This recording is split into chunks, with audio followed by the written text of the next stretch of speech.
আসসালামু আলাইকুম। Hello guys, সকলে কেমন আছেন? আশা করি সবাই ভালো আছেন এবং সুস্থ আছেন। মুসলিম জাতি এটি কেবল একটি পরিচয় নয়, এটি একটি বন্ধন, একটি আত্মিক সম্পর্ক।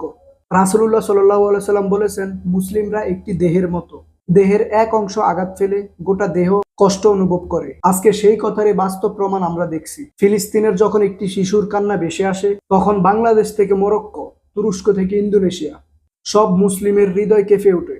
ফিলিস্তিন, কাশ্মীর, সোমালিয়া, উইগর, ভারত বা ইউরোপের যেখানেই মুসলিম রাজ নিপীড়িত, সেখানেই মুসলিম উম্মার হৃদয়ে রক্তক্ষরণ হয়। আজ বাংলাদেশে মার্চ ফর গাজা কর্মসূচির মাধ্যমে আবারও প্রমাণ হলো, আমরা বাঙালিরা শুধু জাতিই নয়, আমরা প্রতিবাদী একটি আত্মা।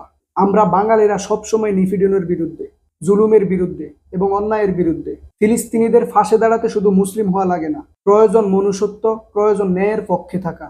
আমরা হয়তো ভৌগোলিকভাবে তাদের থেকে অনেক দূরে, তবুও আমাদের হৃদয় ফিলিস্তিনি ভাই বোনদের সাথে একাত্ম হয়ে গেছে। আজ আমরা কাঁটাতারের বেড়াজালে বন্দী, তবুও আমাদের অন্তর তাদের ফাঁসে, আমাদের দোয়া তাদের সঙ্গে। আল্লাহর ওয়াদা, এই পৃথিবীর নেতৃত্ব একদিন মুসলিমদের হাতেই আসবে। সব পরাশক্তি, সব জুলুম একদিন পরাজিত হবে ইনশাআল্লাহ।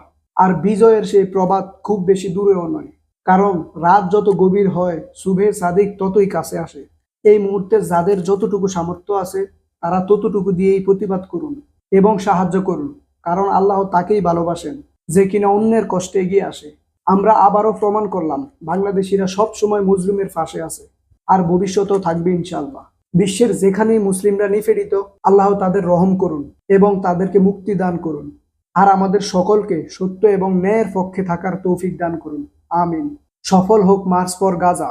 আল্লাহ কবুল করুক বাংলাদেশের মানুষের এই উদারতাকে। আল্লাহ হেদায়েত দান করুক তাদেরকে, যারা আজও সত্য বুঝতে অক্ষম। আর যারা বুঝেও জুলুমের ফাঁসে আছে, আল্লাহ তাদের ধ্বংস করুক। ফিলিস্তিনে যখন একটি বোমা পড়ে, তখন বাংলাদেশে কেঁপে উঠে হৃদয়।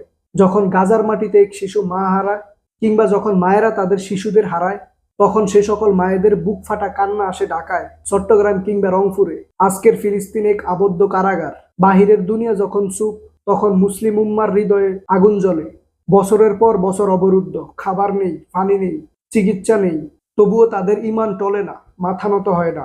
শিশুদের শরীরে গোলার আঘাত, হাসপাতাল লক্ষ্য করে মিসাইল নিক্ষেপ, একটি জাতিকে মুছে ফেলতে চলছে এক নৃশংস পরিকল্পনা। তবুও তারা বলে, আমরা ফিলিস্তিনি, আমরা হার মানি না। আর তখনই আমরাও বাংলাদেশিরা বলি, আমরা এক ভাই, আমরা এক দেহের, আমরা তোমাদের সাথে আছি সব সময়। বাংলাদেশ আজ ফিলিস্তিনের হয়ে গর্জে উঠেছে। সড়কে, মিছিলে, মসজিদে, সকল জায়গায় একটি কথাই উঠে আসছে, ফিলিস্তিন একদিন মুক্ত হবে ইনশাআল্লাহ। গাজা কখনো শেষ হবে না, এটি আল্লাহর ওয়াদা। প্রিয় দর্শক, ভিডিওটি ভালো লাগলে শেয়ার করে দিতে পারেন। ভিডিওটি এই পর্যন্তই, দেখা হবে পরবর্তীতে নতুন কোনো স্টোরির সাথে। সে পর্যন্ত সবাই ভালো থাকবেন, সুস্থ থাকবেন। হ্যালো গাইস ফেসবুক পেজ এবং হ্যালো গাইস ইউটিউব চ্যানেলের সাথে থাকবেন। আল্লাহ হাফেজ।